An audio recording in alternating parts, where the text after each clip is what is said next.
В этом году Чувашская митрополия отмечает десятилетие со дня основания. Первые торжества уже состоялись в Чебоксарах, Канаше и Ядрине, рассказывает Зинаида Паршагина.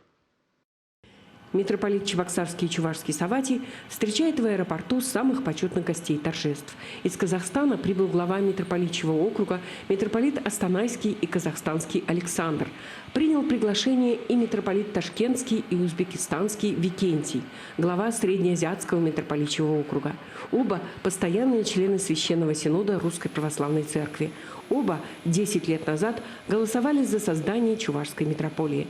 Празднование началось не в храме, а у могилы митрополита Варнавы. Помянуть владыку, первого главу Чувашской митрополии, собрались 8 архиереев, духовенство и верующие. 10 лет назад, в эти августовские дни 2012 года, покойный владыка Варнава, митрополит Чебоксарский и Чувашский, подготовил прошение о создании на территории республики 2 новых епархий – Канашской и Алатырской. К тому времени количество приходов в Чувашии дошло уже до 200. Земля Чувашская, она наполнена людьми богобоязненными, которые чтут Бога, любят Бога, живут ради Бога и трудятся ради Бога. Я думаю, что к этому призывал на протяжении нескольких десятилетий владыка митрополит Варнава, ныне почивший, но очень близко к нашему сердцу.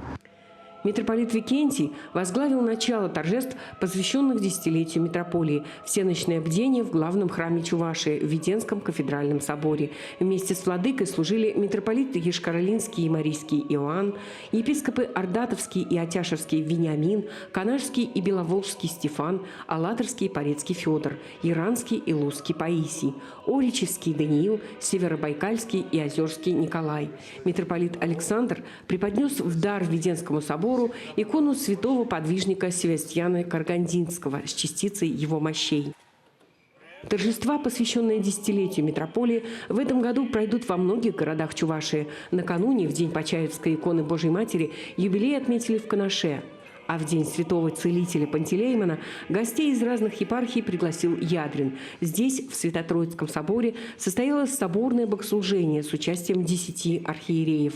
На праздник съехались священники со всей митрополии. Литургию возглавил митрополит Астанайский и казахстанский Александр. Торжество мощным пением украшал хор Свято-Троицкой лавры. Свято-Троицкий собор Ядрина воздвигнут в XIX веке на месте обветшавшей церкви, построенной в XVIII веке в благодарность Богу за избавление города от голода. Уже 3 десятилетия настоятелем храма служит протоиерей Сергий Чернов. Праздник, историческая дата – это всегда возможность человеку устремиться в будущее. А наше будущее всегда с Богом. Зинаида Паршагина, Вести, Чувашия.